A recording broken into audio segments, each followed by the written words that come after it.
Un policier arrête un homme pour excès de vitesse, persuadé d'avoir affaire à un conducteur dangereux comme il en a vu des centaines en 15 ans de service, sans imaginer qu'en moins de quelques minutes, ce contrôle banal va l'entraîner dans une situation qui le marquera à vie et le laissera en larmes. Ce soir-là, il ne s'attend à rien d'exceptionnel. La vitesse est excessive, la conduite instable, l'intervention est justifiée. Il pense appliquer la loi, protéger les autres usagers et repartir. Il ignore encore que l'homme qu'il vient d'arrêter n'est pas en train de fuir une sanction, mais une réalité bien plus brutale, et que ce simple geste professionnel va le placer face à un choix que ni son uniforme ni son expérience ne pourront rendre facile.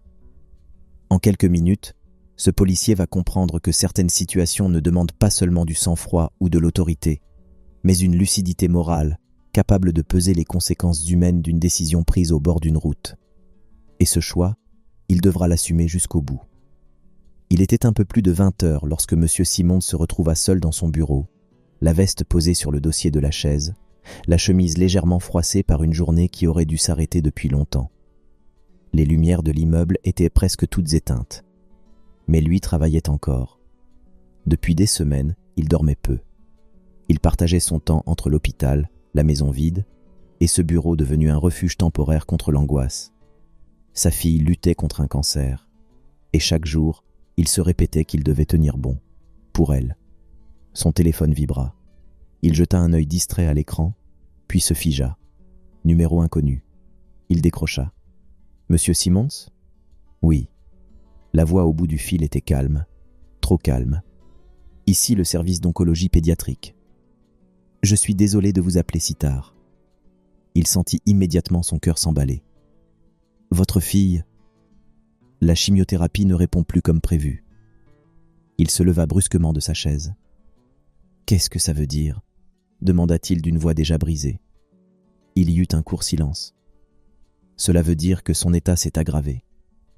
Et que vous devriez venir. » Il n'entendit presque pas la suite. « Si vous souhaitez être auprès d'elle dans les prochaines heures, il faudrait venir maintenant. » Le téléphone glissa lentement de sa main. Il resta debout, immobile, le regard vide, comme si le monde venait de se décaler d'un cran. Puis la réalité le frappa. Il attrapa sa veste, son sac, ses clés, sans même éteindre l'ordinateur. Il traversa le couloir, prit l'ascenseur, sortit du bâtiment sans se retourner. Dans le parking, ses mains tremblaient tellement qu'il eut du mal à ouvrir la portière. « Tiens bon », murmura-t-il en démarrant. La route lui sembla interminable. Il roulait trop vite. Il le savait. Mais chaque feu rouge lui donnait l'impression de perdre quelque chose qu'il ne pourrait jamais récupérer. « J'arrive. Tiens encore un peu », répétait-il, les yeux humides. À un moment, il ne fit même plus attention à la vitesse. Il voulait juste arriver. Et c'est là que les gyrophares bleus envahirent soudain son rétroviseur. Son estomac se noua. Non, pas maintenant. C'était aux environs de 21 heures lorsque le policier aperçut la voiture filer au-dessus de la limite autorisée, avec de légers écarts qui trahissaient soit une imprudence grave, soit une perte de contrôle imminente. Il vérifia le radar. 90 km/h. Zone limitée à 70. Il soupira et se dit qu'il allait encore passer les prochaines minutes à gérer un conducteur dangereux, peut-être ivre, peut-être inconscient, comme tant d'autres avant lui. La voiture mit quelques secondes à réagir, puis se rangea finalement sur le bas-côté. Le policier gara son véhicule derrière, descendit et s'approcha sans précipitation. Il était concentré, méthodique, exactement comme on l'attendait de quelqu'un qui portait cet uniforme depuis 15 ans. Quand le policier sortit de sa voiture et s'approcha, M. Simons baissa la tête un instant, rassembla ce qui lui restait de calme et attendit, sans savoir que cette rencontre allait tout changer. Il frappa légèrement à la vitre. « Bonsoir, monsieur. »« Police. »« Vous savez pourquoi je vous ai arrêté ?» La vitre descendit. Dès cet instant, quelque chose dérangea le policier. L'homme ne sentait pas l'alcool. Son regard n'était ni provocateur ni fuyant. Ses mains tremblèrent sur le volant, mais pas comme celles de quelqu'un pris en faute. « Vos papiers, s'il vous plaît. » L'homme les tendit aussitôt. Ses doigts étaient froids, maladroits. « Vous rouliez à 90 dans une zone à 70, reprit le policier. « Et votre conduite était dangereuse. »« Je sais, » répondit l'homme presque aussitôt. « Je sais que j'ai tort. » Cette réponse surprit le policier. Pas de contestation. Pas d'excuse préparée. « Pourquoi rouler aussi vite ?» demanda-t-il, en le regardant droit dans les yeux. L'homme inspira profondément, comme s'il cherchait de l'air. « Parce que je n'ai pas le temps, monsieur l'agent. » Sa voix se brisa à la fin de la phrase. Le policier resta silencieux une seconde. « Expliquez-moi. » L'homme serra le volant, baissa les yeux, puis les releva avec difficulté. « Ma fille est à l'hôpital pour enfants. On m'a appelé il y a quelques minutes. » Il avala sa salive. « La chimio ne fonctionne plus. Ils m'ont dit de venir tout de suite, si je voulais encore la voir consciente. » Le silence tomba brutalement entre eux. Le policier sentit quelque chose se nouer dans sa poitrine. Il avait entendu des histoires, des mensonges, des drames inventés pour éviter une amende. Mais là, rien ne sonnait faux. « Quel âge a votre fille ?» demanda-t-il d'une voix plus basse. « 7 ans. » Le mot resta suspendu. « Sa mère est déjà là-bas, » ajouta l'homme. « Moi, j'étais encore au travail quand ils ont appelé. » Il y eut un court silence. On entendait seulement le moteur tourner au ralenti. Le policier regarda l'homme, puis ses papiers, puis la route devant eux. Dans sa tête, 2 réalités s'opposèrent violemment. La loi qu'il devait faire respecter et la détresse qu'il avait sous les yeux. Il posa la main sur son carnet de contraventions. L'homme le regarda faire. Ses yeux se remplirent. « Monsieur l'agent, je vous en supplie. Je sais que je suis en tort. Donnez-moi l'amende après, s'il le faut. Mais laissez-moi arriver à temps. » Ces mots frappèrent plus fort que n'importe quel cri. Le policier ferma lentement son carnet. Il releva la tête. « Regardez-moi, » dit-il fermement. « Vous allez faire exactement ce que je vais vous dire. » L'homme hocha la tête, suspendu à chaque mot. « Vous allez me suivre. Vous ne me dépassez pas. Vous ne prenez aucun risque inutile. »« D'accord, d'accord, » répondit l'homme, la voix tremblante. Le policier se redressa. « Restez calme. Je m'occupe du reste. » Il tourna les talons, rejoignit sa voiture et alluma les gyrophares. À cet instant précis, le contrôle routier venait de changer de nature. Ce n'était plus une infraction. C'était une course contre le temps. Le policier s'installa derrière le volant, enclencha la radio pour signaler une intervention prioritaire, puis jeta un dernier regard dans son rétroviseur. La voiture de l'homme était là, immobile, en attente. Il alluma les gyrophares. Il accéléra progressivement, assez pour ouvrir la voie, pas assez pour créer un danger. Chaque feu, chaque carrefour, chaque véhicule devenait un obstacle potentiel. À l'arrière, M. Simmons fixait les lumières bleues des gyrophares du véhicule de police devant lui, comme si elles étaient la seule chose qui le retenait encore debout. Ses mains tremblaient maintenant franchement. « Tiens bon, » murmura-t-il. « Papa arrive. » Le policier leva la main pour faire signe à une voiture de s'écarter, puis une autre. Il bloqua un carrefour, passa à l'orange, puis au rouge, engageant sa responsabilité à chaque seconde. Ce n'était plus une patrouille ordinaire. Ce n'était pas une urgence officielle. C'était une décision personnelle, assumée seule.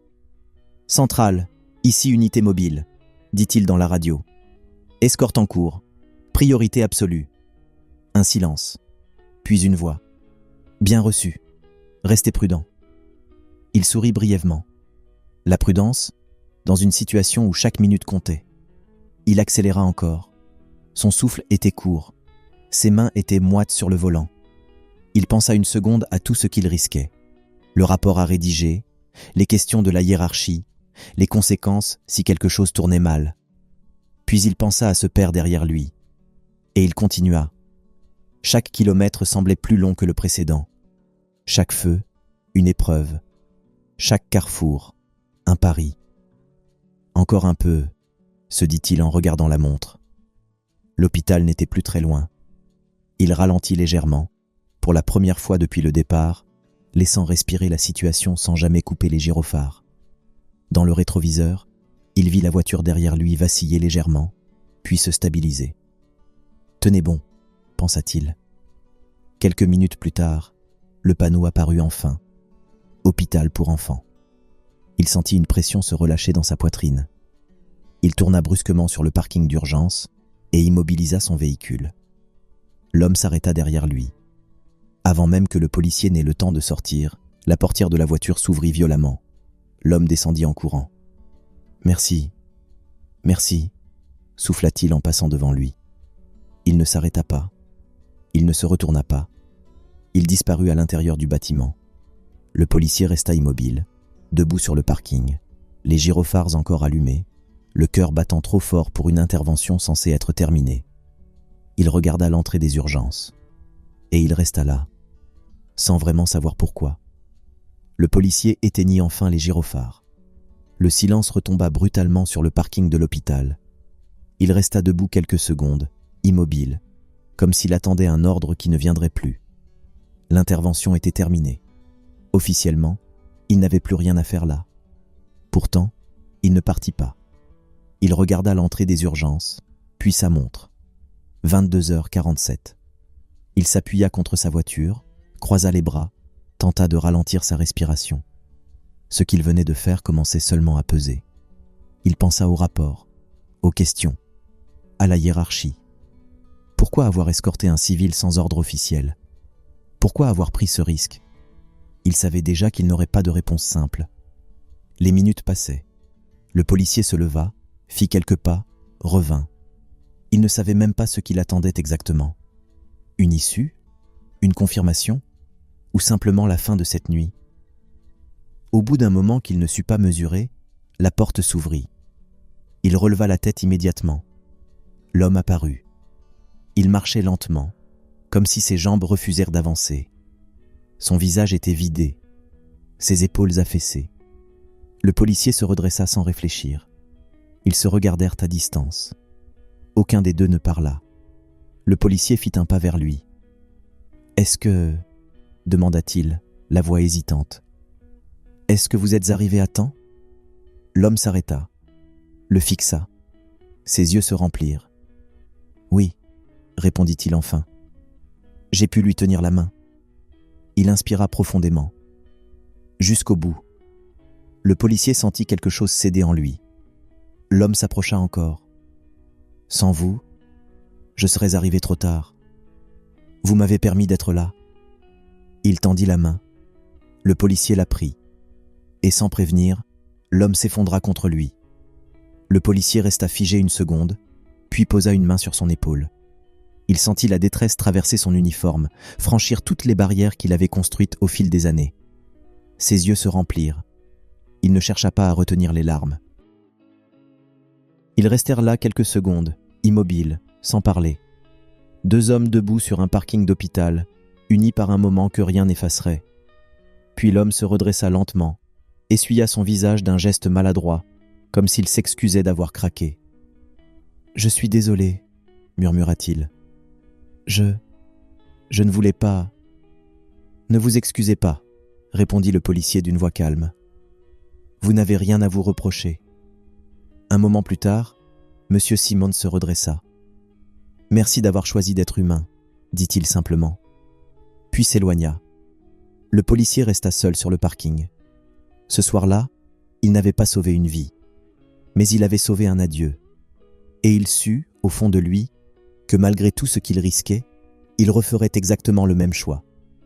Il regagna sa voiture, s'assit derrière le volant, posa les mains dessus et ne démarra pas tout de suite. Ses yeux fixèrent le pare-brise sans vraiment voir la route.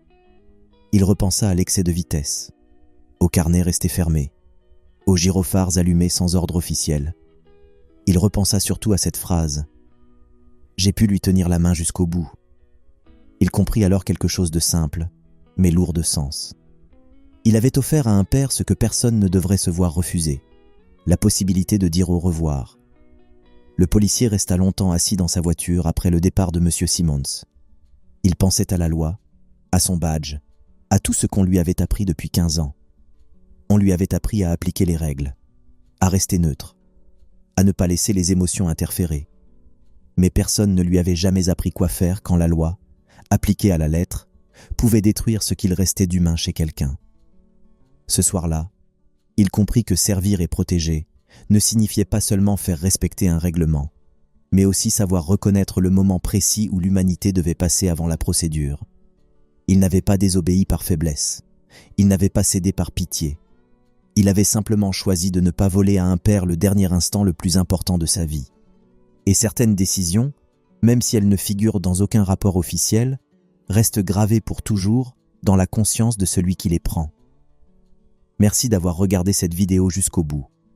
Si cette histoire vous a touché, laissez un pouce bleu, abonnez-vous à HD Story et surtout, partagez cette vidéo avec quelqu'un qui a besoin de se rappeler que parfois, être humain compte plus que suivre les règles à la lettre. Prenez soin de vous et à très bientôt pour une nouvelle histoire.